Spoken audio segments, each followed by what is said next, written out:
entender qual é justamente a argumentação do Ministério Público nesse caso e qual é a sua expectativa para esse julgamento de hoje. Olha, a investigação comprova que houve um homicídio doloso, ou seja, a morte foi querida. Entendo eu que o Jairo não se importava se a criança viveria ou não, por conta dos maus tratos, por conta das torturas, por conta dessa conduta que era corriqueira.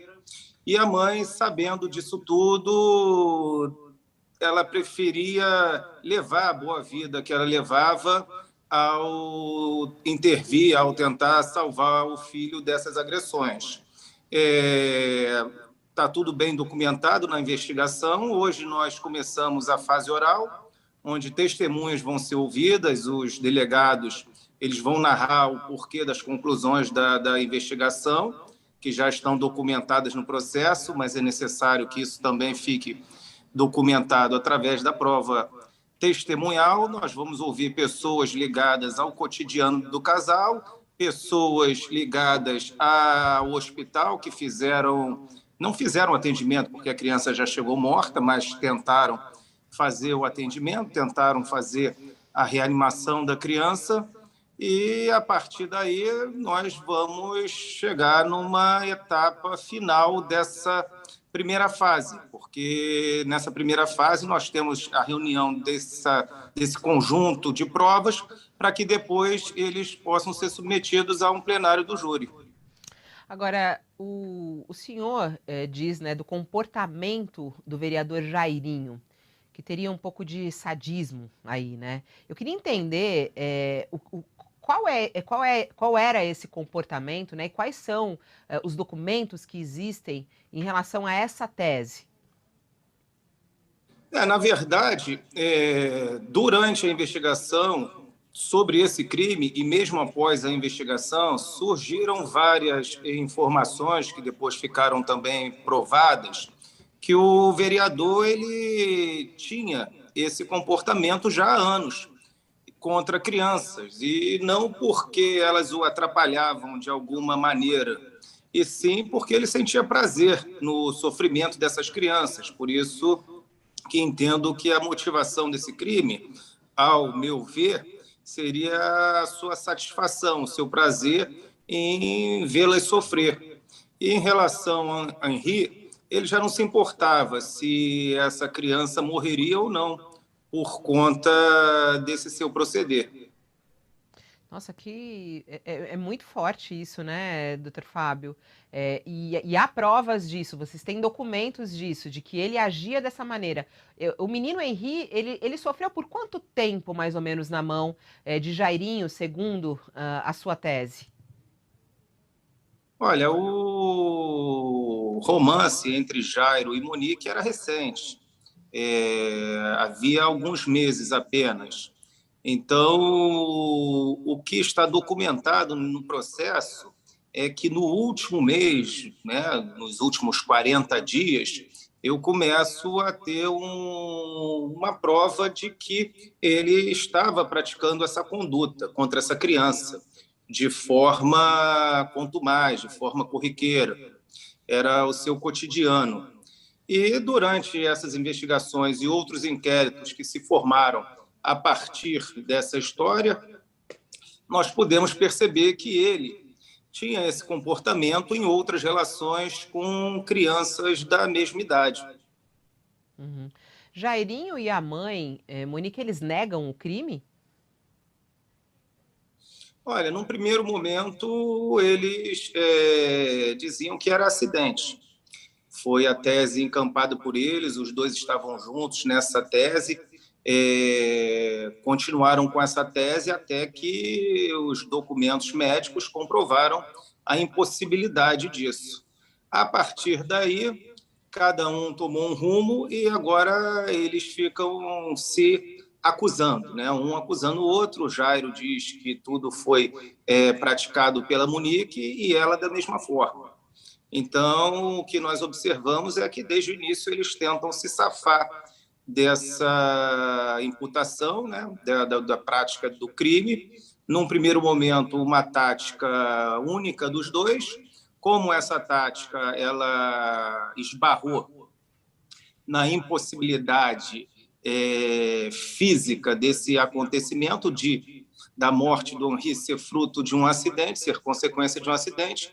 E aí, como documentalmente, aliás, como pericialmente ficou comprovado que foi um homicídio, parte-se para uma outra tática, em que um acusa o outro. A defesa dos dois, na sua análise, segue alinhada? Porque o senhor disse que no primeiro momento eles tinham uma tática juntos e viram que não deu certo, se separaram. Mas, no entanto, nos bastidores, é perceptível que há um alinhamento nessa defesa, doutor Fábio?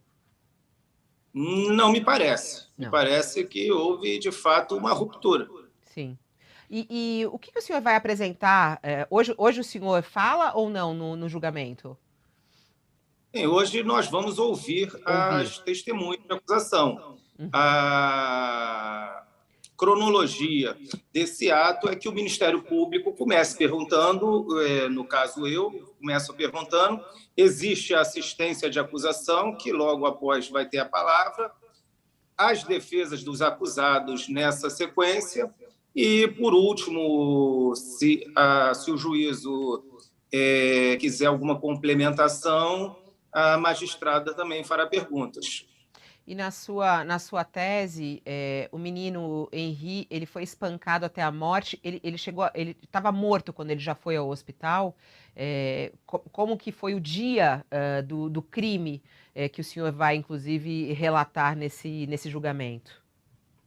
Na verdade, a perícia comprova que ele chegara morto ao hospital e já há algum tempo. O que, na verdade, a clareza desse crime ela é demonstrada por várias vias. A via pericial é uma delas. E já chega morto ao hospital, existe toda uma encenação de que eles acordaram com o barulho da criança, levaram para o hospital, tentaram de tudo, que é uma mentira, essa criança já estava morta há algum tempo dentro daquela casa, e foram inventar o que nós chamamos de uma história cobertura, né? Uma história falsa para cobertar o que verdadeiramente aconteceu, que foi o espancamento e a morte dessa criança, que naquele último dia do final de semana chegou com o pai, que foi entregá-la na casa de Monique, que é a mãe. O menino passou um final de semana excelente. Nesse dia ele sai para brincar com o pai, sai para passear com o pai. Existem vídeos que comprovam isso. Ele chega na casa da mãe sadio, saudável, e também existem vídeos que comprovam isso. E horas mais tarde, já o mesmo vídeo que capturou a imagem dessa criança chegando sadia, captura a imagem dela morta, já descendo os elevadores para ir ao hospital, a fim de simular essa história toda. Bom, só para a gente finalizar, o senhor acha que Jairo e Monique podem pegar quantos anos de prisão?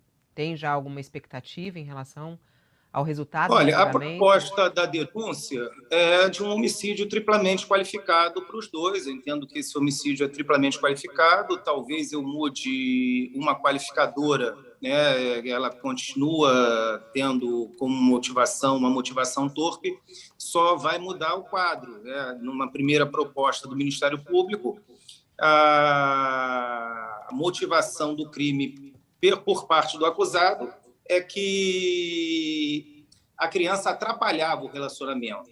Agora, eu estou muito convencido, e hoje vou fazer essa decisão em definitivo, de que a motivação do Jairo era satisfazer seu prazer. Então, o crime ele continua com o mesmo aspecto. Um homicídio desse tem uma pena até 30 anos, podendo aumentar de 1/3 pelo fato do Henri ser uma criança. Então, a pena do homicídio, em tese, pode chegar a 40 anos, além dos crimes conexos, que são as torturas, coação no curso do processo, dentre outros crimes.